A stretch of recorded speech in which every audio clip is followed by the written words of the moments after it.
The conflict between the northern and southern empires is reaching a boiling point, and the land of Israel is caught right in the crossfire as the ultimate prize. Antiochus the Great gathers a massive multitude and sweeps his army forward to push his borders directly into Israel, stripping control away from Egypt. This transfer of power puts the land under total Syrian authority and turns Israel into a pawn for a king obsessed with absolute regional domination. Good day, Grace Keepers. My name is Joe, and this is Daily Dose of God. Welcome. Before we open the text, I'm going to give you a quick heads up on where we're going later. We're going to talk about the absolute arrogance of the global elite. Antiochus thought his empire was unstoppable, and God crushed his plans in an instant. Today's leaders are suffering from that exact same illusion of control. We'll break that down and discuss which of their current agendas God is getting ready to shatter. All right, pull up a chair. It's time to get to work. We're going to read Daniel 11:10 through 19. His sons will prepare for war and assemble a great army, which will sweep on like an irresistible flood and carry the battle as far as his fortress.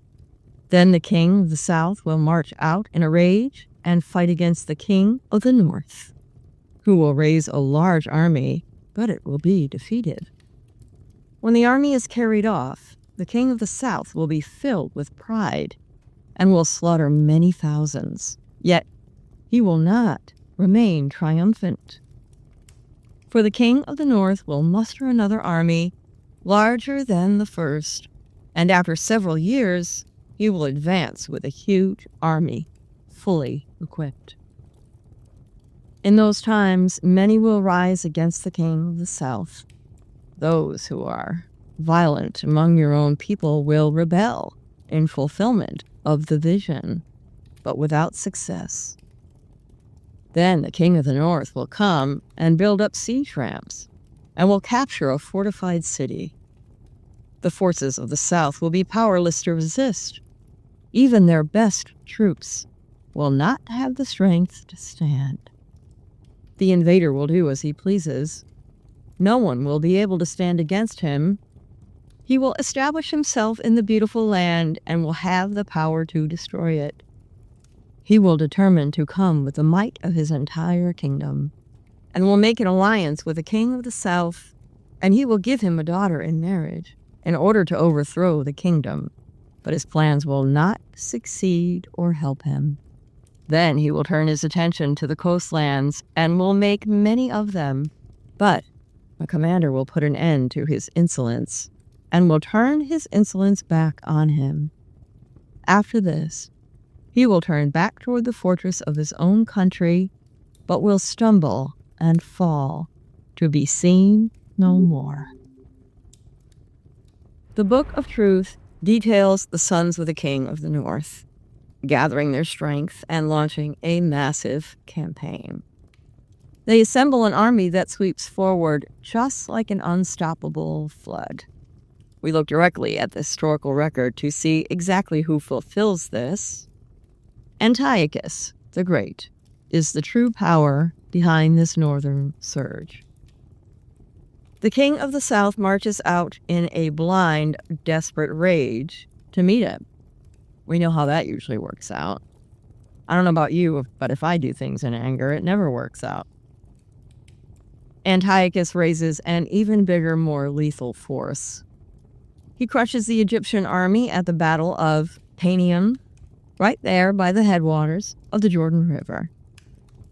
That specific military victory is the exact moment Israel falls under his total control. Antiochus wants the entire region. The Book of Truth outlines a strategy to seize the southern kingdom through a political alliance. He executes this by taking his 11-year-old daughter, Cleopatra I, and handing her over in marriage to the young Egyptian king, She is the original, the very first Cleopatra in the Egyptian royal dynasty. The one you're probably most familiar with would be Cleopatra VII. Antiochus expects this child to grow up and operate as his loyal spy inside the enemy's house. She grows up and instead chooses her husband's side. She aligns Egypt with Rome against her own father. The marriage strategy blows up in his face. After that collapse, the text tells us that Antiochus turns his face toward the coastlands of Greece and Rome, hungry for more power. He overplays his hand. A Roman commander strikes back with absolute force, fulfilling the exact words of the prophecy. And he does that by putting a final hard stop to Antiochus and his arrogance. We're looking at a massive turning point in history. This specific sequence strips Egyptian influence away from Israel and places the land under total Syrian control. The text also introduces the Roman commander who steps onto the world stage to humiliate the Syrian king. This proves God manages the exact boundaries and lifespans of every empire. A king swells with pride and pushes his military borders. We're seeing it all over the place right now. But God immediately raises up another global power to crush his arrogance. All of this is documented in God's book of truth, which is his permanent heavenly record that dictates the exact rise and fall of human empires. Antiochus the Great truly believed he was the ultimate mastermind engineering an unstoppable global system through military force and, of course, political marriages. He operated under the complete illusion of control until he overplayed his hand, and God used a totally different empire to crush him. We see that exact same arrogant illusion operating in our world today. Global bankers, corrupt politicians, and multitudes of organizations that act like they hold the master plan for humanity. They believe that they're engineering a global reset by dictating policies, tracking finances, and consolidating power right out in the open. They think their system is permanent, making them completely blind to the reality that God has already written their destruction. These modern leaders are simply moving into the exact positions God mapped out. Human power always reaches a breaking point, and God always intervenes to shatter it. That brings us right back to the question we set up at the start of today's study. Antiochus used fake treaties and political setups to build his empire. And we see the exact same theater playing out right now. What is one specific lie the global elite are telling the public right now to gain more control over your life? Tell me exactly what it is in the comments, and let's get a real conversation going.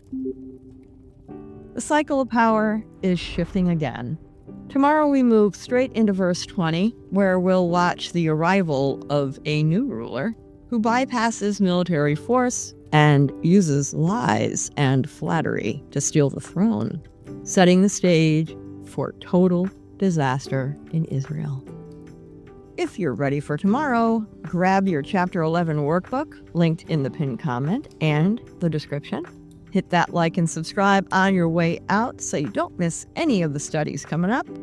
Let's keep digging for the future. The only place we're going to find it is in this book. Thank you all for being here.